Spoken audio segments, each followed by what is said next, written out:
Hi, everybody. Thank you so much for coming and joining us this morning. I want to talk about super apps. You started your company out as Taxify, trying to bring local taxis into one app, but now you've got 100 million customers in 45 countries with a whole lot of mobility choices. Ride hailing, scooter use, meal delivery, grocery delivery, and car rentals. Can you walk us through Bolt's growth into what we're calling this super app today? Sure. So in terms of background, we started the company in 2013. Back then I was a mature 19-year-old kid from high school. And literally started, as you said, going on the streets of Tallinn, signing up taxi drivers one by one and coding the app at night. And what we pretty quickly realized a couple of years in was that in order to fulfill our mission, to actually build better cities, get rid of cars in cities, ride sharing alone is not going to solve that. So sure, some percent of people are going to switch over from using their private cars to using ride sharing, but the vast majority of people, that's not enough for them. Yeah. So we clearly understood we had to evolve and actually add other products and complement this full ecosystem of things. So the first product we added in 2018 was electric scooters, and that's still the area of the business that I'm extremely bullish about to grow over the next decade to come, which covers the short distance. Then after that, we added e-bikes to cover a bit longer distances. Ride sharing we already had before, and now last year we also added on top of that the car rental business. So for those who need a bit longer trip or to go out on the weekend, they can cover that as well. And then on the other side of it, we have all the delivery services. So for the first time in the world, we're a company that you can actually replace your private car with all of these shared mobility services regardless of the distance. And now we're starting to really take this concept off once you have this full ecosystem. And so, a lot of big things have happened over the last few years. The pandemic was huge for some of the business lines that you run, like, say, food delivery. But I was also reading in TechCrunch in January that you described as short-term fluctuations in ride hailing. So what lessons did you learn from the pandemic and the shifts in the broader economy and customer habits? And how has that shaped your strategy looking ahead to the next few years? First of all, transportation is an area that touches everybody. And it's also an area it's one of the highest costs for most people in the world. So this is not an area that you can run the company as you would a traditional software as a service company. It's actually an area where you need to be extremely operational, and the costs really matter. So you need to optimize 1,000 things by a few percent in order to make the economics work. And that's something that's always been very core to how we operate as Bolt and why we've been even successful fighting against these giants that we have been fighting against that have 10 times more funding than us. So then leading to the pandemic, what happened was that all of these platforms suddenly lost 80 or 90% of their trips, and correspondingly 90% of their revenue as well. So what happened is that all of these companies, they were having quite excessive costs to begin with, so they started layoffs. They laid off thousands of people. We actually were the only company in the whole sector that did 0 layoffs. So we didn't let go a single person during the pandemic. And the reason for it was that we had built up all of this discipline in terms of operations and technology, and we were betting on that this is going to come back. And that was the right call. So 6 months later, we were already back to the previous numbers, and since then, we've now grown many times since the numbers we had pre-pandemic. So very clearly, it was a short-term thing. People are now back to using ride-sharing, scooters, all of these shared mobility services, and we only expect this to continue to compound for the next years to come. Okay. So, the pandemic was not the only thing that's, affected the tech sector over the last little while. The dynamics have, in fact, changed rather dramatically for pretty much every tech company over the past year. It's harder to raise capital. A lot of companies are now, sometimes for the first time, talking about this little thing called profitability. Do you see super apps like Bolt as more exposed to these sort of very fragile market conditions? Or does maybe the diversity of your revenue help? Can you walk me through how you're navigating this? Sure. There's 2 separate parts to that. So first, I'd say that it doesn't matter how many different products you have if you run them poorly. And there's many companies out there that on the surface run 5 or 10 products, and all of them are operating very negatively, and none of them make really any profitability or financial sense in the long term. So I'd say that first of all, what we've always been focused about is that when we started the first 4 years of the company, we barely raised any funding at all. So we were very focused on how do we operate ride sharing as a business the most efficiently one can in the world, and we were always very close to profitability. And then we have applied that similar logic to every other vertical we have as well. So similarly with scooters, there's nobody out there that operates scooters with the economics that we can. Similarly on the food delivery, we're getting now there as well. So we've always had this culture of frugality. So that's layer number one. And then on top of that, as you mentioned, of course, if you have diversified products, then that gives you a certain defense. So what happened during the pandemic was that the mobility products dropped, primarily ride-sharing, but then we actually saw very quickly that food delivery was spiking to new records, and then 2 months later, actually, micro-mobility with scooters started to accelerate before ride-sharing did. So people were out and using scooters before they started to use ride-sharing. So of course, that gives us an additional layer of defensibility in times like this as well. Okay. I want to talk about something else that can be very difficult for a company in your position. So I wrote a book about a failed relationship between a tech company and my hometown of Toronto, and I'm very interested in the interactions between people who are trying to make innovation happen in an urban scale and the governments that they have to work with. So you've been doing this for a few years now. How do you shape your relationship with the host cities that you work with in order to make that relationship successful? Because a lot of people do not have successful relationships like that. Our belief from day one has been that in order for us to fulfill our mission, actually build better cities, push people not to use private cars, but use all these shared mobility services, the only way to do that is you need to partner with cities. Short term, in some senses, we've seen other companies pick a battle with cities that get some short-term wins, but long term, that doesn't make any sense. So what we've always done is actually partner with cities and be open with them that what are we trying to achieve, and in some cases, if cities need us to take a bit more time, we've done that, but long term, we see always that pays off. So what specifically we generally want to partner with on cities is a couple of things. One is in ride sharing. So transport regulation obviously is key. And we've seen a massive evolution of that over the world in the last 10 years, where it started off with very rigid systems of taxis. Prices were high, pickup times were really bad, because there was this just regulatory capture from the existing taxi incumbents oftentimes. But what's completely changed now over the last 10 years in most countries is that it's opened up, and people see the benefits of that. You have significantly more ride-sharing drivers now. Thanks to that, availability is better and prices are better, and it just makes so much more sense. And that's what we see is gradually happening across most of these countries. And it's not like necessarily the taxis in that scenario even lose. There's plenty of demand out there that actually the taxis are doing just fine, and there's plenty of space for the ride-sharing industry as well. So that's one big block. The other one that I'm more excited by is actually everything around micromobility. So Lisbon, for example, is a beautiful city, but let's be honest, it's very car-centric.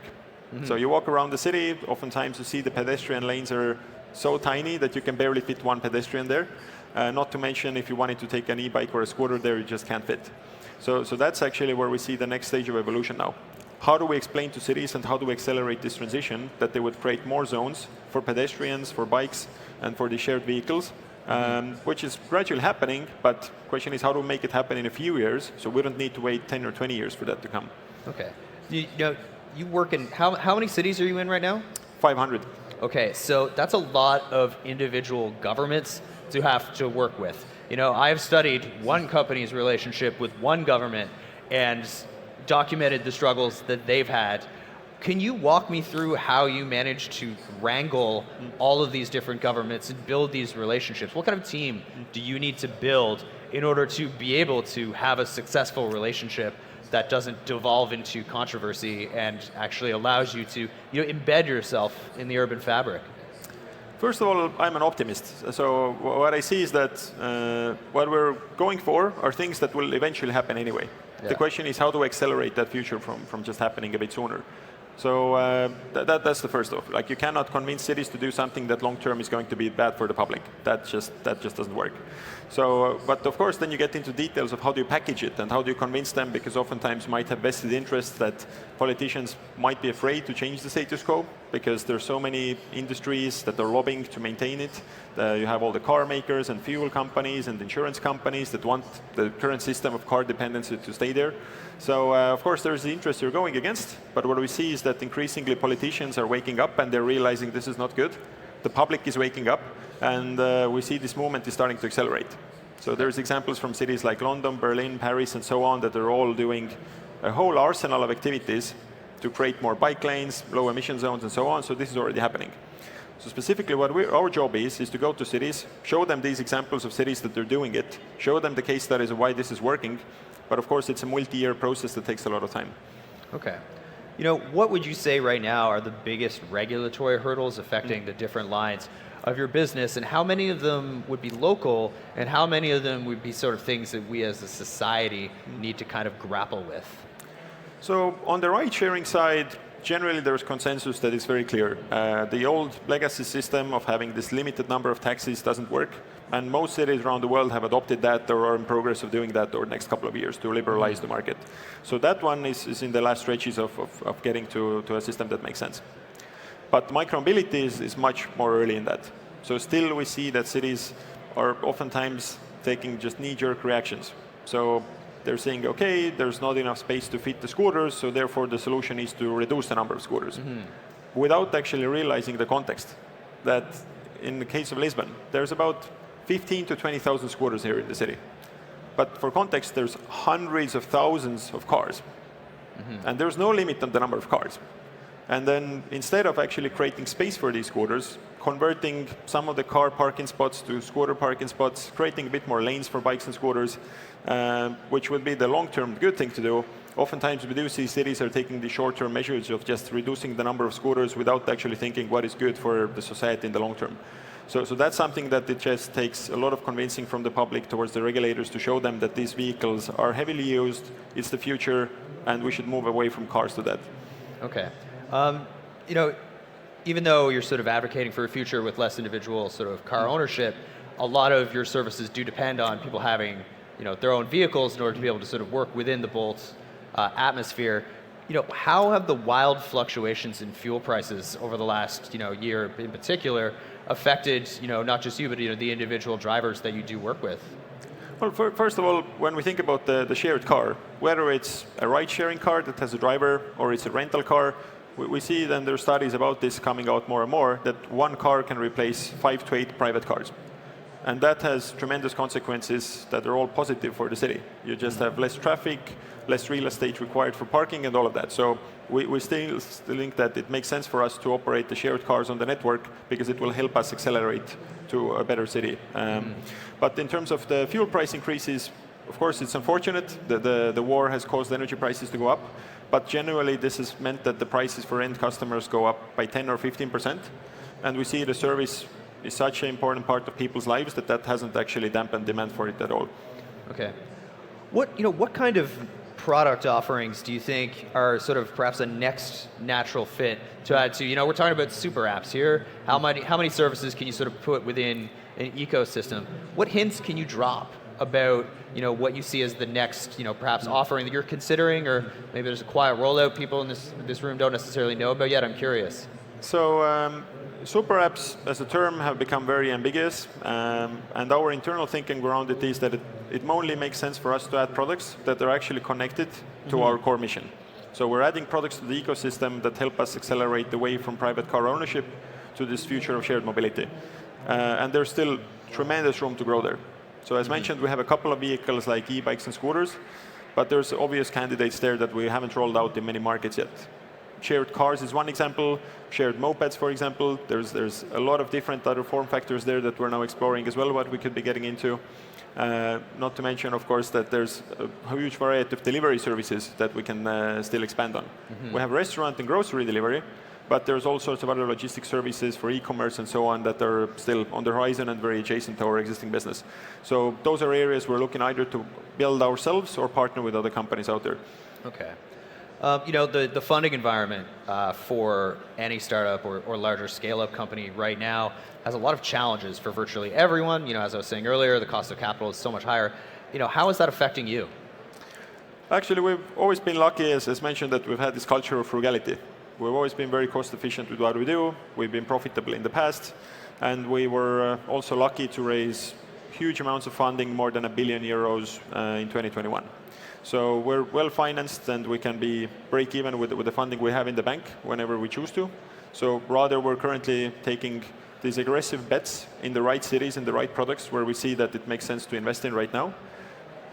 But obviously, everybody's far more conservative than what they were a year ago when funding was more freely available. And we think actually that's a huge benefit and opportunity for companies like Bolt that have had just a more conscious, cost-efficient approach to spending. Okay. All right. And so, we're talking a lot about cities. We're talking a lot about the opportunity for technology to perhaps improve upon cities. And we were talking a little bit backstage beforehand. We were talking about living conditions. We were talking about city centers. And even though I am somewhat skeptical that people may want to ride a scooter up an incline about this big, as I noticed there's a lot of those around Lisbon, there are also a lot of scooters around Lisbon. There's a lot of opportunity to remove cars from the road. But how can a company, a super app like Bolt, how do you see your role in improving city centers and really even including living conditions as well? Well, it's really at the heart of everything we're doing. So I already covered some of the products we're building, but what I'm more excited about in the future is just how do we scale up those vehicles to even larger numbers. So again, a good comparison is what's the number of scooters in the city compared to the number of cars in the city. And we're still an order of magnitude off. So there's hundreds of thousands of cars in most cities, maybe a few thousand, maybe 10,000 scooters. So we see that's just a tremendous opportunity to grow. But again, the prerequisite for that in many cases is just good infrastructure. So the city needs to also understand this is the case, convert some percent, even 2 or 3% of car parking spaces to the shared mobility parking spaces. And we're very happy to support that. The whole industry is willing to pay for that as well, so the city doesn't even lose in revenue. We're happy to set up the parking docks, which we're now rolling out in many countries in Europe. So you don't need to even have people going around and swapping these batteries anymore, which used to be the case for many years. But people can just plug in these scooters into these electric docks. They will charge themselves. So really, there's a ton of innovation going on in urban transport that I'm very excited about. Are there any markets that you'd like to be in that you're not in yet? Anything that's exciting you as a potential next opportunity? Actually, we now cover 45 countries across Europe and Africa. So we're already in the major economies. There's still tremendous room to grow in terms of new countries, new cities. But actually, what I'm excited about over the next 2 years especially is just increasing our penetration in the cities we're in.